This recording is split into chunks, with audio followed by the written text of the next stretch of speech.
welcome to episode 18 of Divine Superconductor Radio. Today I'm talking with Chris Bayer of Black Mountain Coffee. He has a really cool company and shares my passion for coffee. He's been into it a lot longer than I have. But in this podcast we get into sourcing, oxidation, mold, roasting, whether at home or investing in a machine, different brewing processes, and more just talk about the quality of coffee and the sourcing. I had a bunch of health questions that people asked me, which I'll answer the best I can myself at the end of the show. But if you're a regular coffee drinker and you pick up locally roasted, fresh roasted coffee beans regularly, then this is an awesome episode to listen to because it gives you some things to look for. Enjoy.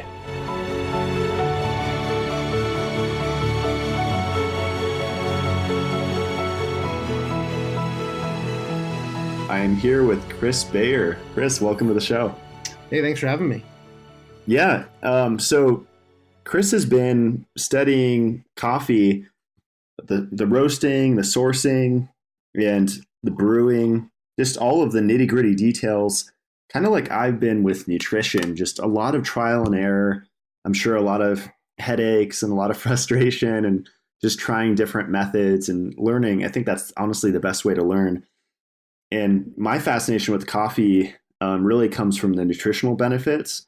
And caffeine gets a lot of flack for being a stimulant and being, taxing on the adrenals and causing fatigue. And, people have all sorts of ideas of the detriments of coffee, but I like to focus on the benefits. And I think if it's really good sourced coffee, then the benefits are enhanced versus, getting a Starbucks or going to a shop that hasn't been maintaining their machines and stuff. So I really appreciate what Chris is doing here at Black Mountain Coffee Roasting because he's really paying attention to where the beans are coming from.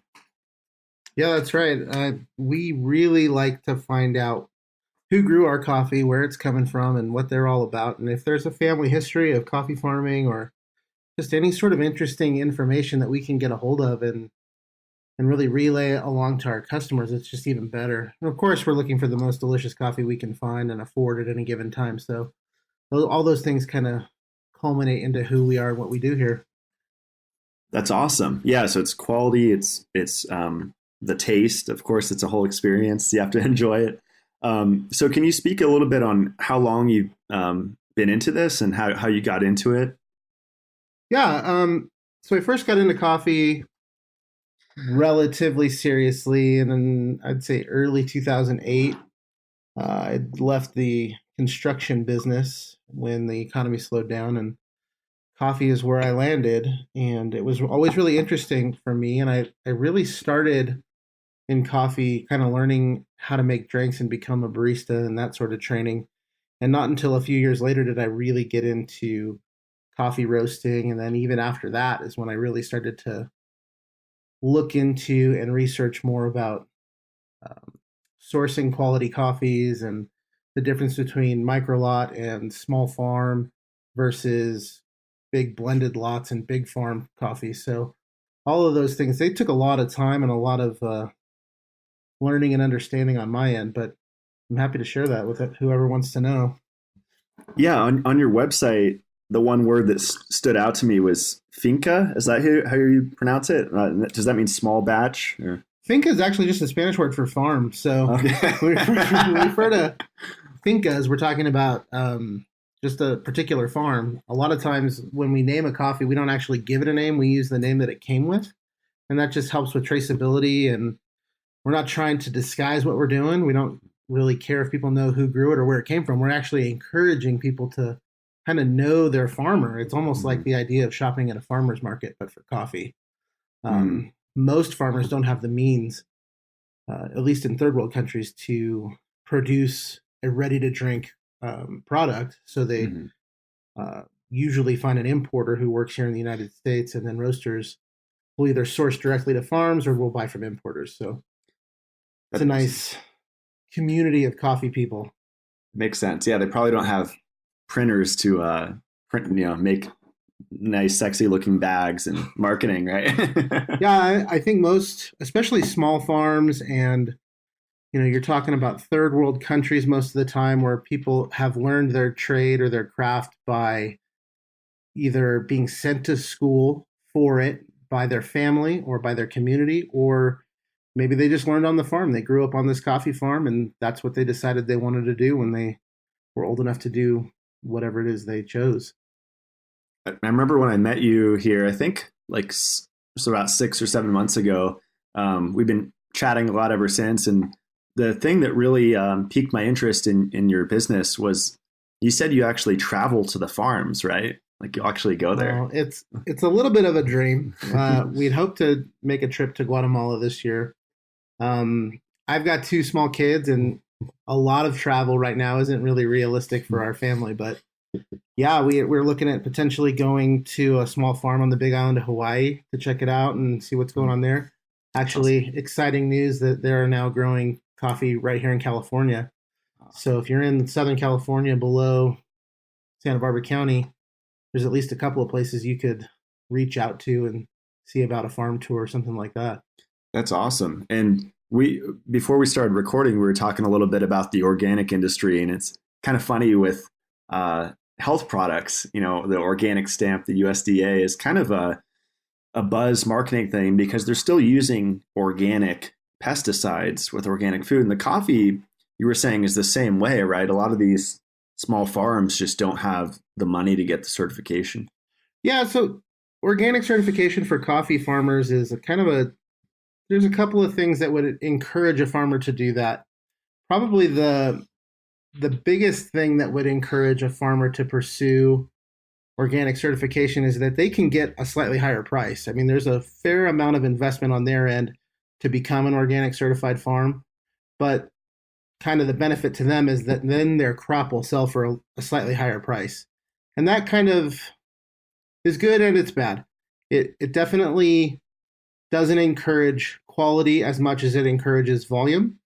But I always say that if you are a diehard organic coffee or organic food person, then there's a lot of good coffee out there labeled organic and certified organic, as well as coffees that just happen to be grown organic that aren't certified. So kind of searching through the weeds there to find what the best possible thing is. It's kind of an adventure if you want to take it on. Yeah. I mean, that you guys make it easy with just, if you find a good company like Black Mountain Coffee Roasting, then you're set, and they do all the research for you. I think the myth that I'm planning to dispel with this podcast episode is I think health conscious people just think, oh, if it has that organic, stamp on it, I'm going to go to Whole Foods or Sprouts, and who cares when it was roasted as long as it's organic. And a lot of people are buying already ground coffee, which I'm totally against. I think you should always fresh grind it because you get so much more benefit from that. But, absolutely. I mean, one of the things we're constantly telling new customers and old customers is as soon as you can, the first thing you should do is upgrade whatever your grinding machine is, whether you're grinding by hand or you're using some sort of a whirlybird grinder, or using something that's a little bit nicer, a little bit more money, like a nice high-end burr grinder. Every improvement you make to your grinder is going to essentially improve the cup of coffee that you're drinking, regardless of brew method.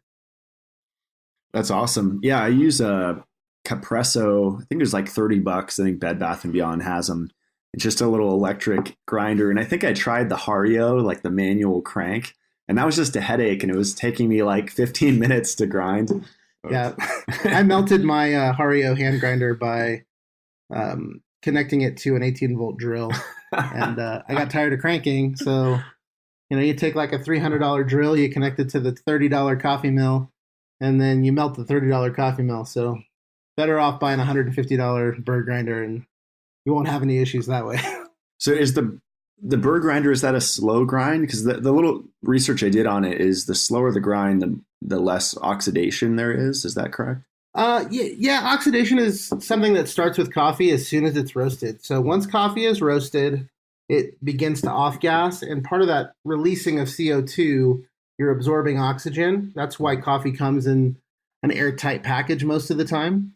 And usually those airtight packages, if you're buying from a bigger company, are going to be nitrogen flushed. So they're expelling all the oxygen out of the package before they actually put the coffee in. And a lot of people say that increases shelf life and all this stuff. I am not a big believer in any of that. I just say buy what you drink in a week or maybe 2 weeks and get it from a local, ethical quality coffee roaster. That would be, the thing that I would encourage most people to do, whether it's us or somebody in the town you're in. That was one of the things I learned from you that I really appreciated, was just that the timing from since it was roasted. And I like on all of your bags, you actually put the date it was roasted. And I think that needs to be kind of promoted in the coffee culture, because I didn't know about this for years when I was drinking coffee, and like, this could have been roasted a year ago. I have no idea. Yeah, it's kind of like I remember, I don't know, years ago, maybe even like 20 years ago, Budweiser started putting a born on date on their beer packaging, and it was kind of in lieu of putting like a best if consumed by. A lot of us are used to seeing like an expiration date on products, even like organic milk or something like that. You're obviously going to look at that every time you open the package. With coffee, it's a little different. It's a lot easier to say, if you're, mass marketing and distributing a product, this is good for 6 months or this is good for 12 months. Let's just put a best if used by date on it. And who knows what that date actually means, because it's never really been explained to me. But coming from our standpoint, we want our coffee to be consumed at its peak, like when it's its best. And that would generally be within 1 to 4 weeks, 1 to 6 weeks of roast, based on a number of things: the coffee itself, the degree of roast, meaning whether it's a light roast or a dark roast, and a lot of things go into that. But for us, we try not to have anything on our shelf that's more than 2 or 3 weeks old, and we try to, encourage people to not buy more than they would drink in a week or two. Yeah, I'm on your monthly subscription, and I think that's really cool that you guys have that, because you shouldn't stock up on coffee for the year. Like you just said, you should get it, every few weeks, ideally. Yeah, I mean, depending on who you are in your lifestyle, if you have the time to go shop for coffee once a week, that's probably the best way. But if you don't, once a month, that's probably fine. Mm-hmm. We talk to a lot of people in our shop that have never had fresh roasted coffee, and one of my leadoff questions with new people is always like, well, where do you buy coffee? What kind of coffee do you tend to like? Mm. And I get a lot of responses that are like, oh yeah, we buy this at Costco, or we buy this at Whole Foods. And I'm like, okay, no judgment. Just, I know that I now have the opportunity to educate a potential new customer and help them understand why fresh roasted coffee is better. And then if they decide to either get a cup of coffee to go or do a tasting here with us, we're usually able to drive that point home pretty quickly. And sometimes even we'll have coffee, the same origin, the same roast, that was roasted maybe a few days apart or a week apart, and we can try the same coffee that's just, maybe one's a week older than the other, and you can see the difference for yourself. And we got one that's 2 weeks old, and there's always something that you can learn from it. It's really cool. Yeah, and that's another thing I appreciate about you guys, is the education is huge. Like, every time I come into the shop, I learn something new, and you're just a wealth of information. We've nerded out a bunch, and as you were just saying, the brewing method, how long after it's been roasted, there's so many factors the variety that affect the flavor of the coffee, right? It's kind of endless. Yeah, it's like, what's a good example? I don't even know if there's another example, but the variance in flavors you can get from one coffee just based on how it's processed, who roasted it, how it was roasted, how old it is, all those things. It's a really huge gamut of different flavor possibilities. Even the same coffee a week after, maybe you had a cup of it today and you're going to have a cup of it in 2 or 3 days. If it's a fresh roasted single origin, that was roasted kind of consciously of what you're going for, you should be able to tell a difference, almost without even trying. That's awesome. I want to talk about mold and aflatoxin. And we were talking about this before we started recording. And I think this is another myth in the health industry. And, there's companies selling, which I think is good for someone maybe dealing with an extreme health condition. I think context is really important in health. And, there's nothing wrong with buying lab tested beans. But I think for people that are generally healthy, the amount of mold is going to be so small in, like you were just saying, a small batch, right? Single origin kind of thing. Yeah, I mean, in terms of mold and it's being a problem for coffee, I know that in the past, certain countries of origin, like let's use Guatemala as an example, because of their climate, dry processing or natural processing of coffee wasn't something that was done very frequently, or if ever, because when you have a really humid and warm place, obviously things are going to grow. Plants are going to grow, molds are going to grow, all sorts of things are going to grow. So in an effort to, keep the crop yields high and to not waste any product and potential income for the farm, the country, and everybody involved, those places weren't doing a lot of processing that would make the product or make the coffee susceptible to mold. But that's starting to change because natural processed coffee is where the fruit is allowed to dry on the bean and then it's all mechanically separated later. They just fetch higher prices. They're typically more interesting. They have a lot more depth and nuance to them.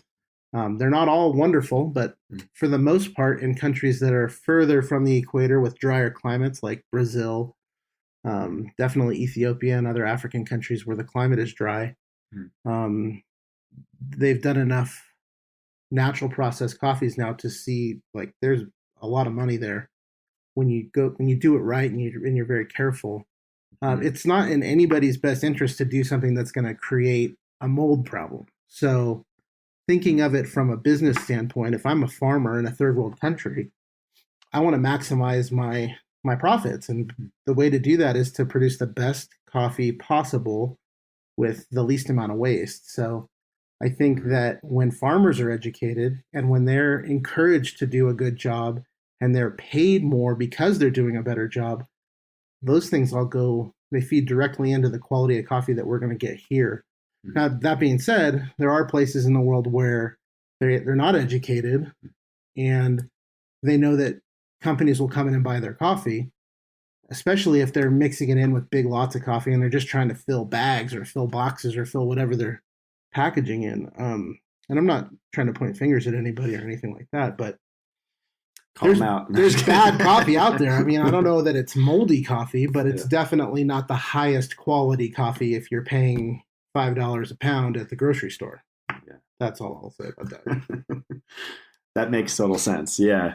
And before we started recording, you were saying K-cups too, right? That's where a lot of the issues, those Keurig kind of machines can have some issues. Because, I mean, you think about it, there's how often does a family clean that out? I mean, maybe once a year, every couple of years. Right? I never. Honestly, I think most people probably get sick of them and throw them away before they ever clean them. Yeah. Not that they're getting physically sick, but just the idea of cleaning a machine like that is not appealing, especially when they're as inexpensive as they are. Mm-hmm. I think that the thing that I had read about K-cup machines is that, it's this machine you keep plugged in with water in it all day long. Mm-hmm. And there's going to be some warmth. It's not in a cold room. It's not refrigerated. That's the kind of environment that mold and other bacteria and things like that are good at growing in. I mean, it's not we all know about this stuff. It's not the 1800s. So the idea of making a cup of coffee in a potentially contaminated brewer, not exactly what I would want to do every morning. Yeah, that's a good point. It's like moist, dark. I mean, that's a perfect environment to breed microbes, right? Yeah, makes sense. It's like tailor-made just for that.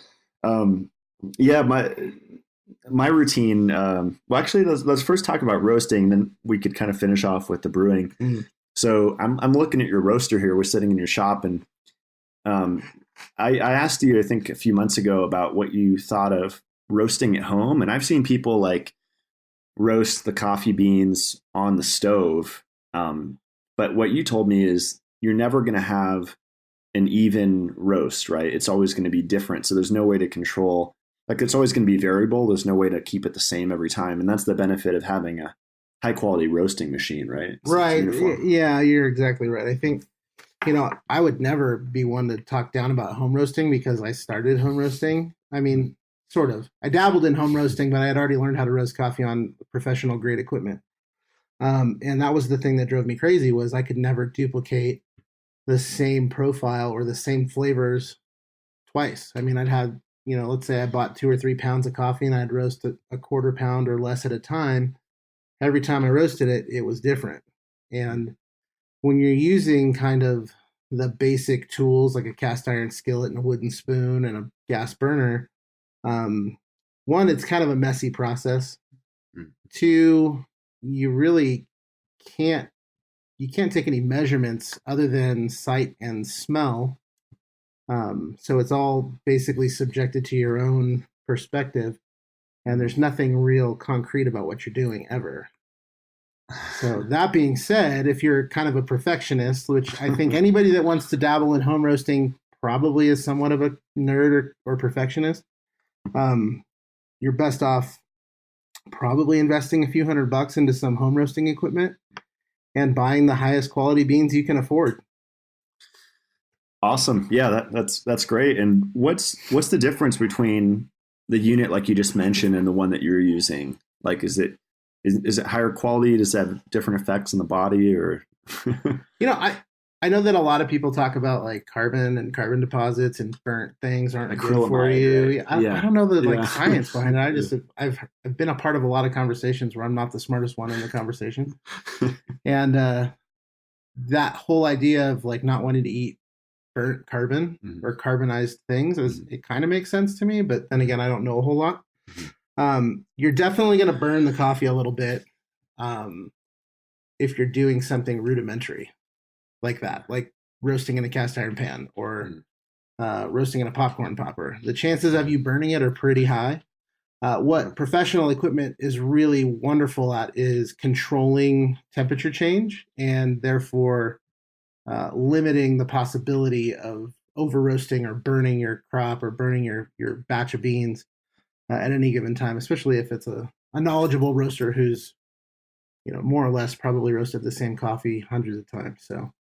Okay, interesting. And so with the roaster that you used, what temperature is it set at? Is it the same temperature for each batch or does it vary? Or? No, every bean is different and the roast cycle is always, the temperature is always fluctuating. So it's really at no point or maybe one point during the roasting cycle do you ever have stable temperature. You start every bean at a specific, what we call a charge temperature. That's when you drop the beans in. And then you finish every bean at a drop temperature that's specific to that coffee and that roast profile. Some roasters, like every once in a while, I'll do the same bean 2 different ways, and it creates 2 different flavor profiles. So you'd be accenting or highlighting different aspects of that coffee's flavor or potential flavor. That is super interesting. Yeah, you've had some like fruity, almost like sweet coffee varieties here that have just blown my mind. Like I didn't even know coffee could be like sweet. It's pretty incredible. Yeah, so I mean, I used to dabble in home brewing and some other stuff too. So I have a pretty, not a good understanding. I have a pretty basic understanding of converting starch to sugar. And when we're talking about coffee, we're talking about a seed. There's not really any sugar in that seed, but there is starch. There is like stored energy inside there that what we're doing with roasting is we're converting it into something that's pleasing to the taste. Wow. And the more practice and the more experience you have doing that, the more refined you can get with your technique. And I'm not the world's most experienced roaster. I've been doing it more or less for the last 8 to 10 years. And I've roasted thousands upon thousands of pounds of coffee within the last 3 years at least. And before that, even more. So every time we roast a new bean, the experiment starts all over again. Like every time a new coffee comes into the shop, which for us is usually at least every month, I'm learning something new about that particular coffee. Well, you're an experienced roaster to me, so that's pretty good. I mean, from what I've seen, you're the expert with that. It's incredible. So is it trial and error on how you figure out what temperatures for new beans that come in, or is there like a database? There's databases out there. There's a big community of roasters out there that if you're part of it, you can really pull from. For me, I have a good importer that I work with, and they have a head roaster there that is always helpful with giving me a starting point. And then after that, it's really up to me and where I think a coffee should go or how it should taste. We'll talk about like initial cupping notes and what flavors are potentially there. And then how you roast that coffee will dictate what's actually in the cup at the end of the day. Interesting. Okay. So I just want to finish up talking about the different brewing methods. I know the most popular ones are French press, and there's pour over, which is what you use here in the shop. And then some pretty exotic ones like AeroPress, which I used to mess with, but I don't like the plastic aspect. And those are like the main ones, right? Well, I mean, obviously a drip brewer is probably what most people have either seen or grown up with, or maybe even have at this point. I know I have one at home that I use pretty much every day. And then, French press has been around for quite a while. Pour over, manual pour over specifically is the method that we choose to use here in our shop. We feel like it showcases our coffees in the best light. And then, AeroPress is another one that's kind of got a cult following. You got siphon brewers out there that have a kind of a cult following, and you got, cold brew. I could go on and on. Espresso, that's a huge one. Every brew method has its place, I think, and every fan of a particular brew method will argue that it's the best one. And, everything has a good time and place. And it's all a matter of opinion and choice and what you like the best. Is it true that French press is stronger? Because I heard that you get less caffeine with the pour over, like drip method. I think what the truth of that is it's really easy to over extract a French press. You can either grind too fine, or you can let the water and the coffee mingle too long, and that will create a more caffeinated brew. The same is true of a pour over. If you grind too fine, you'll get a slower brew, which in turn is the same sort of thing. It's going to over extract, take longer, have more caffeine, and probably some more bitterness to it. Getting those things right, like every time, typically requires a little bit of gadgetry and or time and practice. Yeah, you taught me that I was doing the French press wrong. So I think for a couple of years, I was steeping it for like 10 minutes. Sometimes, I'd go to the bathroom 15 minutes, and you were like, no, 4 minutes, set the timer in 5 minutes max, right? Right, yeah. I think most people do French press wrong that I've talked to, at least. They want to get more out of the coffee, but in turn, you're getting a more bitter cup of coffee, and you're not really getting the best possible cup of coffee out of it. 4 minutes is a good benchmark for steep time. And then if you want it a little stronger, maybe go a max of 5. That's a little bit dependent on grind size. The smaller the grind, the less time you need. I've actually read some stuff recently and heard some things on other podcasts where pretty well-respected coffee people out there are talking about like use a drip grind. Try using a drip grind for your French press and only let it steep for 3 minutes and see if you like that. But again, it's all preference when you really get down to it. But when I get involved and start trying to help people understand what they're doing right or wrong, it's usually when they talk about like, oh, I get a sour stomach every time I have that brew method, or I can't drink, coffee from a coffee pot because it makes me sick or whatever. Those kind of situations is where we find that like just trying to educate people on the ideal method, not necessarily the right way, but what would produce the best cup of coffee. That makes sense. Yeah. Yeah. And seeing what works for you. So kind of trying different things. And for probably 5 years, I made pour over at home every day. And right now it's just not feasible. I do it at work too. So when I'm here working and we have people tasting or we're making cups of coffee for people, it's all pour over all the time. And at home, it's kind of nice to just have a good quality drip brewer that I can just kind of set it, turn on, and forget. Yeah, I have like the Hourglass one with like a metal filter, and it takes forever though for it to drip through. It's like, my opinion is that coffee shouldn't take a long time to brew. If your coffee takes more than 5 to 7 minutes to brew a whole batch, depending on the batch size, It's probably taking a little too long. It's probably over extracting. A common hiccup with brewers at home generally is that they can get kind of bogged down with calcium and other sediment deposits inside the machine itself and slow the flow of water to the point where the brew cycle just takes too long.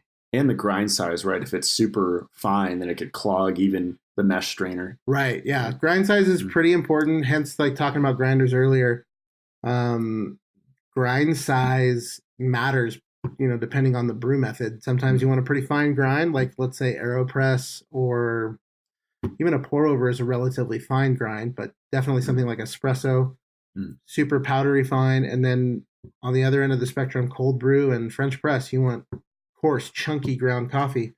And then overall, one of the things that you'd really want to look and see across the board is grind particle uniformity, which means the fancy way of saying you want all the little bits of coffee to be relatively close to the same size. Got it. Okay. Yeah, and you do cold brew, right? Here, yeah. Like what are the benefits of that? I can only imagine, if you're going camping and you don't have a way to heat up the water or something just on the go. Yeah. Cold brew's got a number of benefits. I mean, a lot of people really love the flavor. It's kind of the coffee beverage right now. It's trendy, very trendy, especially nitro cold brews, super trendy. Biggest benefit I think across the board is you don't get a lot of the bright acids generally with a cold water steep. People have now begun experimenting with like a hot bloom and then a cold brew. So you would pour hot water on the grounds first, and then finish off the batch with cold or room temperature water, and that would be kind of like getting a little bit of that bright acidity and getting the benefits of cold brew as well. Interesting. Strength is definitely part of it. You get a lot of caffeine in a cold brew.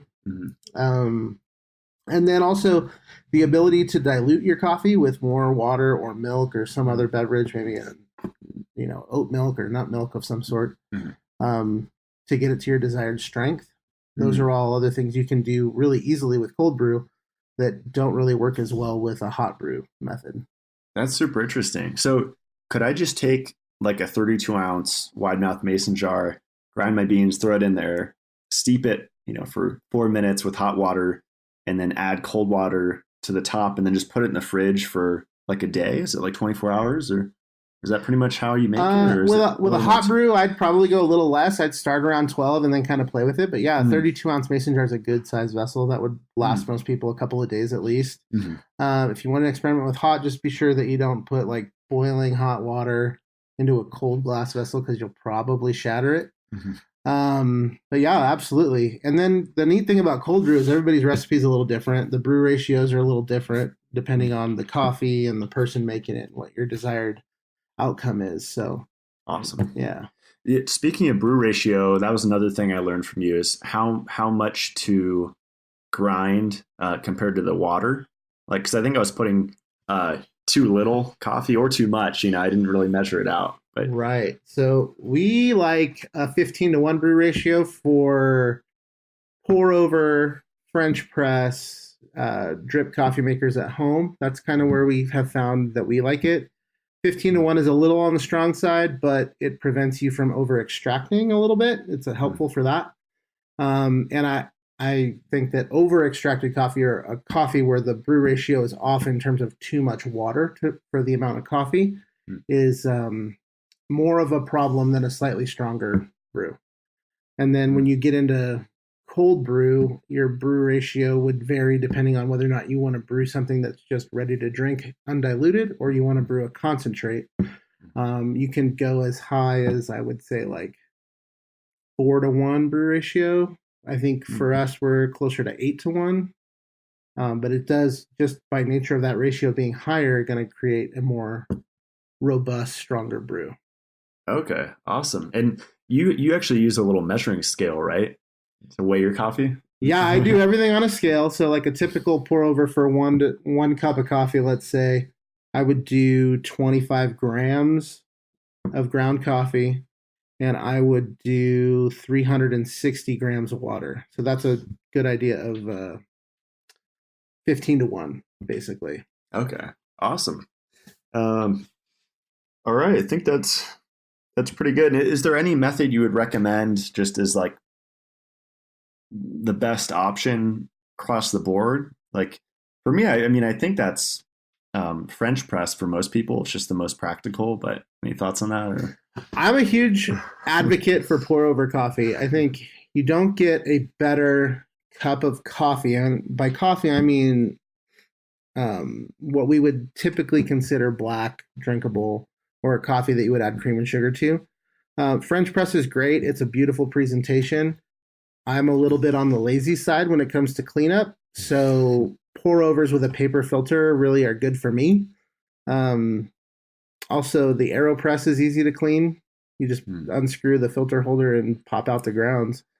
With a French press, cleanup takes a little bit of time, but if you're really into saving your coffee grounds for your garden or something like that, or your compost pile, it doesn't get much easier than shaking those grounds out into a container. I have friends that use that as a face mask. They'll use the grounds and mix it with different things, and mostly women. But, yeah, for sure. I've heard a lot of coffee products out there now that are using either ground coffee that hasn't been brewed or ground coffee that has been brewed as either like an exfoliator or some sort of caffeine benefit to it. I don't know.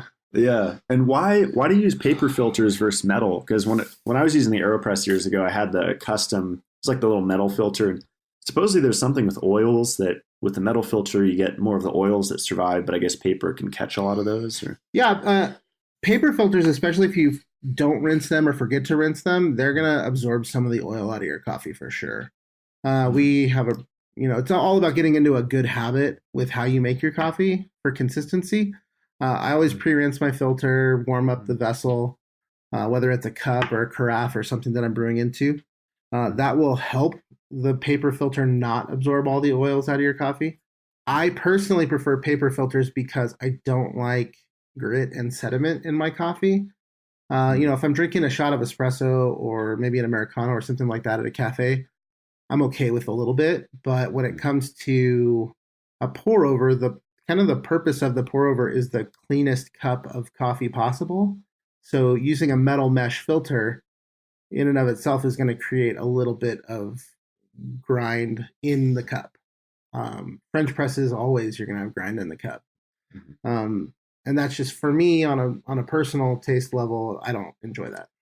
That makes sense. Yeah. And I have noticed more of a laxative effect of the French press versus the pour over method. And because I put it in a blender and I'll put, Shilajit and heavy cream or my friend's vanilla ghee or whatever in there. Maple syrup. I really like that. If all you added to the coffee was maple syrup, that's my favorite thing. And I think it takes away any of the negatives of the caffeine just to have that blood sugar stabilization. But yeah, that kind of connected dots for me because I'm probably getting grounds into my blender. And I notice, I go to the bathroom like clockwork after I drink that. So coffee is a known stimulant for your bowels. So yeah, that is absolutely true. And I don't know if the grounds per se would have an effect, but caffeine kind of gets things moving, and yeah, it's definitely common to need to use the facilities after a good strong cup of coffee for sure. Peristalsis, yeah. Well, this was awesome, Chris. I really appreciate it. Where could they find you guys? What's your website? So our website is blkmtncoffee.com. That's MTN, not NTN. A lot of people get that confused. Feel free to try us out, check out our website, and even give us a call or send us an email. We're happy to answer all questions. And we're here in Idlewild, California too, if you want to come by our tasting room. And you're on Instagram and Facebook as well too, right? Yeah, both of those are active. Try to post on Instagram at least once a week, but I know I should be doing that more. And Facebook is kind of the catch-all for questions and instant messages and things like that. Love it. Well, thanks so much for coming on, Chris. Really appreciate it. Thanks for having me, Matt. It was great talking to you again. All right. I hope you guys enjoyed that. I think Chris is a wealth of knowledge, and I really just love his passion. You could tell in his voice how passionate he is about quality of coffee. And there's so many aspects to it, from the type of water that you use to brew. I think it should be at least reverse osmosis or distilled, and not just a one-stage filter like a lot of coffee shops use. But if you brew it at home, which is what I do, then that's the best way to do it, because it's like you're making dinner. You know what ingredients go into it, and if you have high-quality beans, then you could really do a lot with those. So I wanted to answer some of the questions that my friends sent me regarding coffee and health, because that isn't really Chris's expertise, and not surprising. I mean, he's been focusing on the other aspects of coffee, which you can spend years and years researching. So someone asked, I've tried different types of high quality coffee and it always keeps me up at night, even if I drink it at 6 a.m. What does this mean? So even more than the quality of coffee is the effect that caffeine and all of the synergistic compounds in coffee have on your body. So context. So when we talk about caffeine in coffee, it's a stimulant, but it doesn't mean that stimulants are bad, because coffee has been proven, which I'll talk about, to have numerous beneficial effects. But if you're stressed, you have PTSD, you just quit your job, you just moved, just went through a breakup, if your nervous system has been throttled because there was a stress and maybe you haven't been regulating your blood sugar and your body can't handle the stress, and then you add coffee, let's just say, for example, you're already stressed, you're not eating consistently, and then you add black coffee without sugar or cream to it, that's a problem, because that will have a long-lasting effect on the nervous system. It's a stress, it's a drug. So the difference between coffee being a food and it being a drug is whether or not you have a meal with it. And that's really the main point, and that kind of actually covers a lot of the questions that I received. But from my experience, I don't think it's wise to drink coffee on an empty stomach when you haven't eaten breakfast, had some fruit, had some cheese, a little bit of meat, something, carbohydrates and protein together, to actually support the system and get your blood sugar regulated. You have to have that foundation first before you add in something as powerful as coffee. So the next two questions kind of segue off of that. Coffee affecting the adrenals, is that a myth or a fact? And does coffee stress the heart? So my answer is it stresses every tissue, organ, and gland if you're already stressed. But if your blood sugar is regulated, then it could help to balance the entire system. And taking breaks is something that I'm still playing with. I think it's wise to take 1 or 2 days off a week just to give your system a break from it. Someone asked, are coffee enemas that good for you? I think in very specific contexts, but I think those can also be another stress to the body, and they definitely don't come without complications, as Michael Haley has said in a previous interview. So I think there are more foundational things to do before a coffee enema. For example, increasing hydrochloric acid production, which will help to strengthen the system so that it resists parasitic infections, viral, bacterial, fungal, any kind of pathogen. You need hydrochloric acid to defend against that. So the next question is regarding heavy metals and coffee. My friend asked, I'm really interested in the heavy metal content of coffee. I know that soil pH can alter what the plant takes up or accumulates. I hear a lot about mold, antioxidants, and so on. With chocolate and coffee, barely anyone touches on the heavy metal problem. So they specifically mentioned cadmium and lead. So it's my understanding that coffee is actually excellent for metal overload, specifically iron overload, which is not often talked about. But coffee drinkers have lower levels of cadmium in their kidneys, so it does have an effect on cadmium, on iron, and I think even lead. I'll post an article below. There's an interesting article by, I think it was Time, talking about how pour over coffee actually filters out a lot of heavy metals. So I think a lot of those, depending on the brewing method, could be filtered out. But overall, as long as it's from a sustainable farm and it was done right, they didn't cut corners, then I think a little bit of metals are not really that big of an issue. You should more be concerned with the heavy metals in the actual water. But if the system is healthy, it can deal with minute amounts of toxicity. And some people would say that actually has a beneficial effect. I'm not sure about that, but I don't think it's a huge issue. I also received a question about decaf coffee, and I think a lot of the benefits from coffee actually come from the caffeine, which gets demonized a lot. But caffeine is the specific part of the coffee which raises the metabolic rate. It can actually raise the metabolism.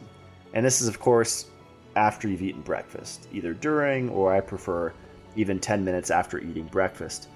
But it has a really similar effect, just like thyroid and progesterone on the body. It's not a replacement for those, but just 50 milligrams of caffeine have been found to elevate the metabolic rate by 6% for more than 12 hours. That's pretty incredible. Caffeine also inhibits a few enzymes. One of them is called tryptophan hydroxylase, and that's an enzyme that actually degrades tryptophan to serotonin. And during stress, that enzyme is elevated. So people say, oh, caffeine is stressful, it's a stimulant, it's the devil, blah, blah, blah. Not exactly. Not if the blood sugar is regulated, then it's actually the exact opposite. And particularly because of this enzyme tryptophan hydroxylase. And serotonin is something I'll get into in future episodes, but serotonin is not the feel-good chemical. It's actually elevated in serial killers, and we don't want high serotonin. And so anything that tends to inhibit or lower serotonin has an anti-fatigue effect. So people will say, oh, caffeine is just false energy. It's just upping the fire, but not really providing any value. It actually is providing value because it's inhibiting serotonin, especially in the brain. Another enzyme that caffeine inhibits is xanthine oxidase, and that's upregulated or increased when we're under stress, which is most people. Intermittent fasting, running around all the time, not regulating their blood sugar. If that enzyme's high, then that can cause all sorts of oxidative stress and free radical damage. So in that way, caffeine acts as an antioxidant because it inhibits xanthine oxidase. So those are my main highlights for the benefits of coffee. There are a ton of them. I'll actually post an article below that you can check out that's really interesting about the benefits of coffee and caffeine. But there are a lot of acids in it that really work synergistically together. So you have caffeic acid, you have palmitic acid, you have caffeol, cholesterol, all these words that are a little bit of a tongue twister. But they all are compounds that actually work with the caffeine. I think the caffeine's supposed to be there. Doesn't mean never drink decaf. I'm not saying that. But I think most of the benefits of coffee come with the caffeine. A lot of people will probably be happy to hear that. So someone asked about known or unknown, about its active ingredients. I would defer to the Rapute article that I will link below.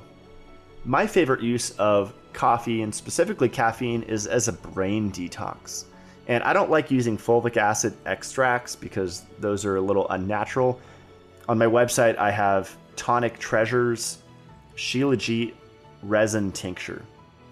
So this could be an entire episode, but essentially it's hundreds of millions of years old. And it's this resin that is sourced, instead of from the Himalayas like it usually is, it's sourced from the Rocky Mountains in the US of A. And it's the resin just dissolved in distilled water. And there's plant matter in there, there's benzopyrenes, there's animal matter in there. It's pretty much a condensed ecosystem. But the real active ingredient in it is the fulvic acid. And the fulvic acid can chelate and complex a lot of inorganics, specifically in the brain. So that's where caffeine shines to me. And I think that's worth adding to the coffee, because I know a lot of purists, I just want my coffee black. I don't want to make it too complicated and add too many things to it. Personally, I would at least add heavy cream, maple syrup, shilajit. Those would be the main things. And then collagen, if you could find a good source. I have one on my website, matt-blackburn.com, as well as the Shilajit.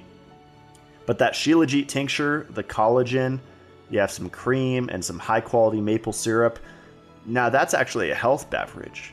I think black coffee, because the sugar actually in the maple syrup acts as brakes. Adam Burstrom talked about this in the previous episode. So the caffeine is the accelerator, the sugar is the brakes. So the sugar really helps to balance out the effects of the coffee.